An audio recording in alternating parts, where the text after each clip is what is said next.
ಸ್ನೇಹಿತರೆ ನಮಸ್ಕಾರ, ಅನು ಕಿಚನ್ಸ್ಗೆ ಸ್ವಾಗತ. ಸ್ನೇಹಿತರೆ, ಇವತ್ತು ನಾವು ನಿಮಗೆ ಮೇಲುಕೋಟೆ ಚೆಲುವನಾರಾಯಣ ಸ್ವಾಮಿ ದೇವಸ್ಥಾನದಲ್ಲಿ ಮಾಡೋ ಪುಳಿಯೋಗರೆನ ಮನೇಲೇ ಮಾಡೋದು ಹೇಗೆ ಅಂತ ತೋರಿಸ್ತಾ ಇದ್ದೀವಿ. ಈ ಪುಳಿಯೋಗರೆ ಮಾಡೋದು ತುಂಬ ಸುಲಭ. ಅದ್ರ ಜೊತೆಗೆ ಪುಳಿಯೋಗರೆ ಪುಡಿ ಕೂಡ ಮಾಡೋದು ಹೇಗೆ ಅಂತ ನಿಮಗೆ ತೋರಿಸ್ಬೇಕು ಅಂತ ಅಂದ್ಕೊಂಡಿದ್ದೀವಿ. ಸಂಕ್ರಾಂತಿ ಹಬ್ಬ ಹತ್ರ ಬರ್ತಿದೆ. ಸಂಕ್ರಾಂತಿ ಹಬ್ಬಕ್ಕೆ ನೀವು ಯಾವುದೇ ದೇವಸ್ಥಾನಕ್ಕೆ ಹೋದ್ರೂ ಇದೇ ಥರ ಪುಳಿಯೋಗರೆನೇ ಮಾಡಿ ಕೊಡ್ತಾರೆ ಪ್ರಸಾದವಾಗಿ. ಅದಕ್ಕೋಸ್ಕರ ನಾವಿವತ್ತು ಪ್ರಸಾದನ ಯಾವ್ದು ರೀತಿ ಮಾಡ್ತಾರೋ ಅದೇ ರೀತಿ ಪುಳಿಯೋಗರೆನ ನಿಮಗೆ ಮಾಡಿ ತೋರಿಸ್ತಾ ಇದ್ದೀವಿ. ಹಾಗಾದರೆ ಬನ್ನಿ, ತಡ ಮಾಡದೆ ಪುಳಿಯೋಗರೆ ಗೊಜ್ಜು ಮಾಡೋದು ಹೇಗೆ ಅಂತ ನೋಡ್ಕೊಳ್ಳೋಣ. ಸ್ನೇಹಿತರೆ, ಮೊದಲು ಒಂದು ನಿಂಬೆ ಹಣ್ಣಿನ ಗಾತ್ರದಷ್ಟು ಹುಣಸೆಹಣ್ಣ ಒಂದು ಬಟ್ಲಲ್ಲಿ ಹಾಕ್ಕೊಂಡು ಅದಕ್ಕೆ ನೀರು ಹಾಕಿ ಸ್ವಲ್ಪ ಹೊತ್ತು ನೆನಾಕೋತಾ ಇದ್ದೀವಿ. ನಿಮ್ಮ ಹತ್ರ ಇಷ್ಟು ಕೆಂಪಗಿರೋ ಹುಣಸೆಹಣ್ಣು ಇಲ್ಲ ಅಂದರೆ ಸ್ವಲ್ಪ ಕಪ್ಪಗಿರೋ ಹುಣಸೆಹಣ್ಣು ಕೂಡ ಬಳಸ್ಕೋಬೋದು. ಇವಾಗ ಒಂದು ಸ್ಟವ್ ಹಚ್ಚಿ ಒಂದು ಬಾಣಲಿ ಇಟ್ಟು ಅದಕ್ಕೆ 2 ಸ್ಪೂನ್ ಎಣ್ಣೆನ ಹಾಕೋತಾ ಇದ್ದೀವಿ. ಎಣ್ಣೆ ಸ್ವಲ್ಪ ಕಾದ ಮೇಲೆ ಬಾಣಲಿಗೆ 1 ಸ್ಪೂನಷ್ಟು ಮೆಂತ್ಯ ಹಾಕೋತಾ ಇದ್ದೀವಿ. ಅದ್ರ ಜೊತೆ 1 ಸ್ಪೂನಷ್ಟು ಸಾಸಿವೆ ಹಾಕೋತಾ ಇದ್ದೀವಿ. ಹಾಗೆ 1 ಸ್ಪೂನ್ ಕಪ್ಪು ಮೆಣಸನ್ನ ಕೂಡ ಹಾಕೋತಾ ಇದ್ದೀವಿ. ಇವಾಗ ಇದಕ್ಕೆ 4 ಸ್ಪೂನಷ್ಟು ಜೀರಿಗೆನ ಹಾಕೋತಾ ಇದ್ದೀವಿ. 1:4 ರೇಷಿಯೋ ಮಾಡ್ಕೋತೀವಿ ನಾವು. ಇವಾಗ ಎಲ್ಲ 1 ಸ್ಪೂನ್ ಹಾಕೊಂಡಿದ್ವಿ, ಇದನ್ನು 4 ಸ್ಪೂನ್ನ ಹಾಕೋತಾ ಇದ್ದೀವಿ. ಜೊತೆಗೆ ಸ್ವಲ್ಪ ಹೊತ್ತು ಹುರ್ಕೊಳ್ಳೋಣ. ಸ್ವಲ್ಪ ಚೆನ್ನಾಗಿ ಹುರ್ಕೋಬೇಕಾಗುತ್ತೆ ಇದನ್ನೆಲ್ಲ. ಸ್ನೇಹಿತರೆ, ನಾವಿವಾಗ ಏನೇ ಹಾಕ್ಕೊಂಡ್ರು ಅದನ್ನು 4 ಪಟ್ಟು ಜಾಸ್ತಿ ಹಾಕೋಬೇಕಾಗುತ್ತೆ. ಇವಾಗ ನಾವೆಲ್ಲ 1 ಸ್ಪೂನು ಮೆಂತ್ಯ ಹಾಕ್ಕೊಂಡಿದ್ವಿ, ಹಾಗೆ 4 ಸ್ಪೂನ್ ಜೀರಿಗೆನ ಹಾಕ್ಕೊಂಡ್ವಿ. ಇವಾಗ 8 ಸ್ಪೂನಷ್ಟು ಧನಿಯಾನ ಹಾಕೋತಾ ಇದ್ದೀವಿ. ನೋಡ್ತಾ ಇದ್ದೀರಾ ಸ್ನೇಹಿತರೆ, ನಾವು 4 ಸ್ಪೂನ್ ಜೀರಿಗೆನ ಹಾಕ್ಕೊಂಡಿದ್ವಿ, ಇವಾಗ 8 ಸ್ಪೂನಷ್ಟು ಧನಿಯಾನ ಹಾಕೋತಾ ಇದ್ದೀವಿ. ಇದ್ರ ಜೊತೆಗೆ ಒಂದು 10 ಕರಿಬೇವಿನ ಎಲೆ ಕೂಡ ಹಾಕೋತಾ ಇದ್ದೀವಿ. ಇಷ್ಟನ್ನೆಲ್ಲ ಹಾಕ್ಕೊಂಡು ಇವಾಗ ಒಳ್ಳೆ ಘಮ ಬರೋ ಥರ ಇದನ್ನೆಲ್ಲ ಚೆನ್ನಾಗಿ ಹುರ್ಕೋಬೇಕಾಗುತ್ತೆ. ಸ್ನೇಹಿತರೆ, ಎಷ್ಟು ಚೆನ್ನಾಗಿ ಘಮ ಬರುತ್ತೋ ಅಷ್ಟು ಚೆನ್ನಾಗಿ ನಮ್ಮ ಪುಳಿಯೋಗರೆ ಪುಡಿ ಬರುತ್ತೆ. ಇದರಿಂದ ನಾವು ಮೊದಲು ಪುಡಿ ಮಾಡ್ಕೋತಾ ಇದ್ದೀವಿ, ಅದಕ್ಕೋಸ್ಕರ ಇದನ್ನೆಲ್ಲ ಚೆನ್ನಾಗಿ ಹುರ್ಕೋಬೇಕಾಗುತ್ತೆ. ಸ್ವಲ್ಪ ಹೊತ್ತು ಚೆನ್ನಾಗಿ ಹುರ್ಕೊಳ್ಳಿ, ಎಲ್ಲ ಕಲರೆಲ್ಲ ಚೇಂಜ್ ಆಗಲಿ, ಆ ಥರ ಚೆನ್ನಾಗಿ ಹುರ್ಕೊಂಡು ಇದಾದಮೇಲೆ ಇದನ್ನು ತಗೊಂಡು ನಾವು ಪುಡಿ ಮಾಡ್ಕೋತೀವಿ. ಅದಕ್ಕೋಸ್ಕರ ಚೆನ್ನಾಗಿ ಹುರ್ಕೋಬೇಕಾಗುತ್ತೆ ಸ್ನೇಹಿತರೆ, ನಾವಿವಾಗ 16 ಬ್ಯಾಡಗೆ ಮೆಣಸಿನ್ಕಾಯಿನ ಹಾಕೋತಾ ಇದ್ದೀವಿ. ಏನಕ್ಕಪ್ಪ 16 ಬ್ಯಾಡಗೆ ಮೆಣಸಿನ್ಕಾಯಿ ಅಂತ ಸ್ಪೆಸಿಫಿಕ್ ಆಗಿ ಹೇಳ್ತಾ ಇದ್ದೀನಿ ಅಂದರೆ, ನಾವು ಮೆಣಸಿನ್ಕಾಯಿ ಹಾಕೊಳ್ಳೋದಕ್ಕಿಂತ ಮುಂಚೆ 8 ಸ್ಪೂನಷ್ಟು ಧನಿಯಾನ ಹಾಕ್ಕೊಂಡಿದ್ದೀವಿ. ನಾನು ಆವಾಗಲೇ ಹೇಳ್ದಂತೆ ಇದನ್ನು ಡಬಲ್ ಮಾಡ್ಕೊಂಡು ಬರಬೇಕು. ನಾವು 8 ಸ್ಪೂನ್ ಧನಿಯಾ ಹಾಕ್ಕೊಂಡಿದ್ವಿ, ಅದಾದಮೇಲೆ 16 ಬ್ಯಾಡಗೆ ಮೆಣಸಿನ್ಕಾಯಿನ ಹಾಕ್ಕೊತಾ ಇದ್ದೀವಿ. ನಿಮಗೆ ಖಾರ ಸ್ವಲ್ಪ ಜಾಸ್ತಿ ಇರಬೇಕು ಅನಿಸಿದ್ರೆ ಒಂದು 4 ಗುಂಟೂರು ಮೆಣಸಿನ್ಕಾಯಿನೂ ಕೂಡ ಹಾಕೋಬೋದು. ಅದು ಕಲರ್ ಕೂಡ ಚೆನ್ನಾಗಿ ಕೊಡುತ್ತೆ, ಅದ್ರ ಜೊತೆಗೆ ಸ್ವಲ್ಪ ಖಾರದ ಫ್ಲೇವರ್ ಕೂಡ ಬರುತ್ತೆ. ನಾವಿಲ್ಲಿ ಖಾರ ಜಾಸ್ತಿ ಬಳಸ್ತಿಲ್ಲ, ಅದಕ್ಕೋಸ್ಕರ ಬರೀ ಬ್ಯಾಡಗೆ ಮೆಣಸಿನ್ಕಾಯಿನ ಬಳಸ್ಕೊಂಡಿದ್ದೀವಿ. ನಾವು ಮೆಣಸಿನ್ಕಾಯಿ ಹಾಕ್ಕೊಂಡು ಜಾಸ್ತಿ ಹೊತ್ತು ಹುರ್ಕೋಬೇಕು ಅಂತ ಏನಿಲ್ಲ, ಇದೇ ಸುಮ್ಮನೆ ಬಿಸಿಗೆ ಸ್ವಲ್ಪ ಹೊತ್ತು ಹುರ್ಕೊಂಡ್ರೆ ಸಾಕಾಗುತ್ತೆ. ನಾವು ಇದನ್ನು ಸ್ವಲ್ಪ ಹೊತ್ತು ಆರಿಸಿ ಅದಾದಮೇಲೆ ಒಂದು ಜಾರ್ ಒಳಗಡೆಗೆ ಹಾಕ್ಕೊಂಡು ಇದನ್ನೆಲ್ಲ ಚೆನ್ನಾಗಿ ರುಬ್ಕೋಬೇಕಾಗುತ್ತೆ ಸ್ನೇಹಿತರೆ. ಇವಾಗ ನಾವು ಜಾರ್ ಒಳಗಡೆಗೆ ಹಾಕೋತಾ ಇದ್ದೀವಿ ಆರಿಸ್ಕೊಂಡು. ತುಂಬ ಚೆನ್ನಾಗಿ ಆರಿಸ್ಕೊಂಡ್ರೆ ಮಾತ್ರ ನಮ್ಮ ಪುಳಿಯೋಗರೆ ಗೊಜ್ಜಿನ ಪುಡಿ ಚೆನ್ನಾಗಿ ಕಲರಾಗಿ ಬರುತ್ತೆ. ಆರಿಸ್ಕೊಂಡಿಲ್ಲ ಅಂದರೆ ಕಲರ್ ತುಂಬ ಡಾರ್ಕ್ ಆಗಿ ಬಂದ್ಬಿಡುತ್ತೆ, ಆವಾಗ ಚೆನ್ನಾಗಿರಲ್ಲ. ಅದಕ್ಕೋಸ್ಕರ ಸ್ವಲ್ಪ ಹೊತ್ತು ಚೆನ್ನಾಗಿ ಆರಿಸ್ಕೊಳ್ಳಿ. ಟೈಮ್ ತೊಗೊಂಡ್ರೂ ಪರವಾಗಿಲ್ಲ, ಒಂದು 15 to 20 ಮಿನಿಟ್ಸ್ ಚೆನ್ನಾಗಿ ಆರಿಸ್ಕೊಂಡು ಅದಾದಮೇಲೆ ರುಬ್ಕೊಳ್ಳಿ.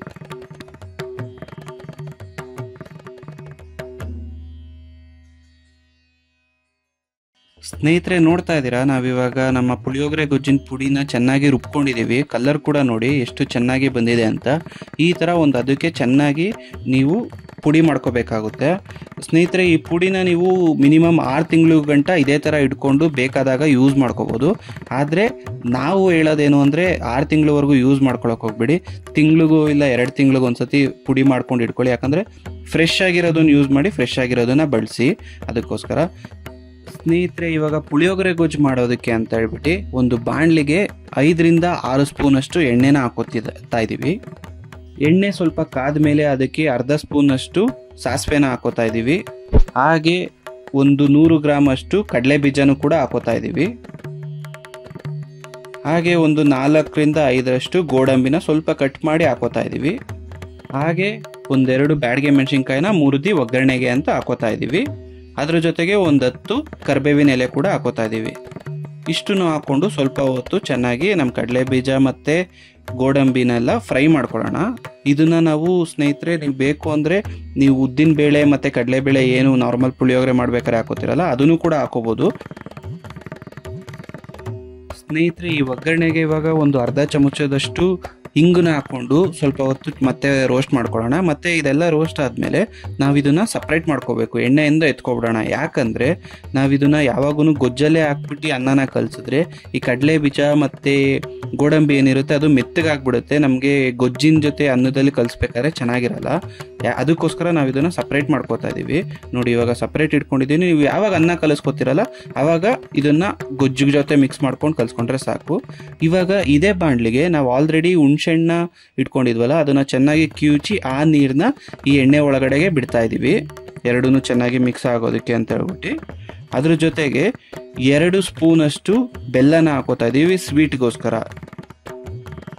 ಇದ್ರ ಜೊತೆಗೆ 1/4 ಚಮಚದಷ್ಟು ಅರಿಶಿನ ಪುಡಿ ಕೂಡ ಹಾಕೋತಾ ಇದ್ದೀವಿ. ಇಷ್ಟನ್ನು ಹಾಕ್ಕೊಂಡು ಬೆಲ್ಲ ಸ್ವಲ್ಪ ಪಾಕ ಬರಬೇಕು, ಯಾಕಂದರೆ ಸ್ವಲ್ಪ ದಪ್ಪ ದಪ್ಪ ಬೆಲ್ಲ ಇರುತ್ತಲ್ಲ ಅದೆಲ್ಲ ಕರಗಬೇಕು. ಅಲ್ಲಿವರೆಗೂ ಸ್ವಲ್ಪ ಚೆನ್ನಾಗಿ ಇದನ್ನೆಲ್ಲ ಮಿಕ್ಸ್ ಮಾಡ್ಕೊಳ್ಳಿ. ಅಂದರೆ ಕಲಿಸ್ಕೊಂಡು ಒಂದು ಪಾಕ ಥರ ರೆಡಿ ಆಗುತ್ತೆ, ಬೆಲ್ಲದ್ದು ಸ್ವೀಟ್ ಪಾಕದ ಥರ. ಆ ಥರ ಪಾಕ ಬರಬೇಕು, ಅಲ್ಲಿವರೆಗೂ ಸ್ವಲ್ಪ ಹೊತ್ತು ಬಿಡಿ. ಇವಾಗ ನೋಡ್ತಾ ಇದ್ದೀರಾ ಸ್ನೇಹಿತರೆ, ಎಣ್ಣೆ ಎಲ್ಲ ಸೈಡಲ್ಲಿ ಎಷ್ಟು ಚೆನ್ನಾಗಿ ಬಂದಿದೆ ಅಂತ. ಪಾಕ ಕೂಡ ನಮಗೆ ಬೆಲ್ಲದ್ದು ಸಿಹಿ ಅಂಶ ಕೂಡ ಚೆನ್ನಾಗಿ ಬರುತ್ತೆ. ಇವಾಗ ಬೆಲ್ಲ ಕೂಡ ಕರಗಿದೆ. ಇವಾಗ ಇದಕ್ಕೆ ರುಚಿಗೆ ತಕ್ಕಷ್ಟು ಉಪ್ಪನ್ನ ಕೂಡ ಸೇರಿಸ್ಕೊತಾ ಇದ್ದೀವಿ. ಹಾಗೆ ಸ್ವಲ್ಪ ಹೊತ್ತು ಚೆನ್ನಾಗಿ ಇದನ್ನೆಲ್ಲ ಮಿಕ್ಸ್ ಮಾಡ್ಕೊಳ್ಳೋಣ.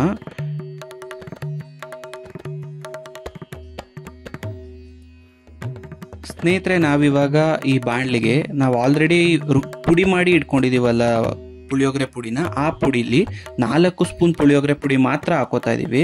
ಯಾಕಂದರೆ ನಾವು ಆಲ್ರೆಡಿ ತುಂಬ ಜಾಸ್ತಿ ಮಾಡಿ ಇಟ್ಕೊಂಡಿರೋದ್ರಿಂದ ಬರೀ 4 ಸ್ಪೂನ್ ಹಾಕ್ಕೊಳ್ತಾ ಇದ್ದೀವಿ ಅಷ್ಟೇ.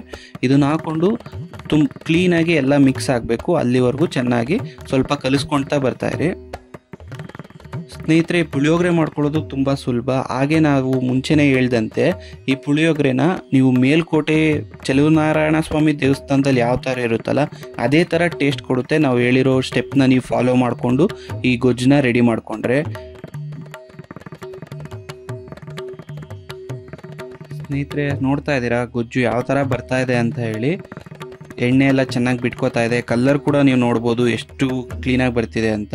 ನೋಡಿ, ಈ ಥರ ಒಂದು ಮಿಶ್ರಣ ರೆಡಿ ಆಗಬೇಕು. ಈ ಥರ ರೆಡಿ ಆಗಿದ್ರೆ ನಮ್ಮ ಗೊಜ್ಜು ಆಲ್ಮೋಸ್ಟ್ ರೆಡಿ ಆಗಿದೆ ಅಂತ ಹೇಳ್ಬಿಟ್ಟು ಅರ್ಥ. ಸ್ನೇಹಿತರೆ, ಇವಾಗ ಈ ಮಿಶ್ರಣಕ್ಕೆ ನಾವು ಆಲ್ರೆಡಿ ಕಡಲೆ ಬೀಜನ ಎತ್ತಿಟ್ಕೊಂಡಿದ್ವಲ್ಲ ಹುರ್ಕೊಂಡು, ಕಡಲೆ ಬೀಜ ಗೋಡಂಬಿನೆಲ್ಲ ಅದನ್ನೆಲ್ಲ ಇವಾಗ ಇಲ್ಲಿಗೆ ನಾವು ಹಾಕೋತಾ ಇದ್ದೀವಿ.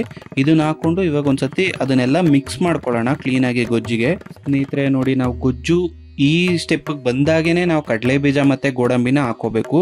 ಇಲ್ಲ ಅಂದರೆ ಏನಾಗ್ಬಿಡುತ್ತೆ ಅಂದರೆ ಗೋಡಂಬಿ ಮತ್ತು ಕಡಲೆ ಬೀಜ ತುಂಬ ಮೆತ್ತಗಾಗ್ಬಿಡುತ್ತೆ ನಾವು ಅನ್ನ ಕಲಿಸೋ ಟೈಮಲ್ಲಿ.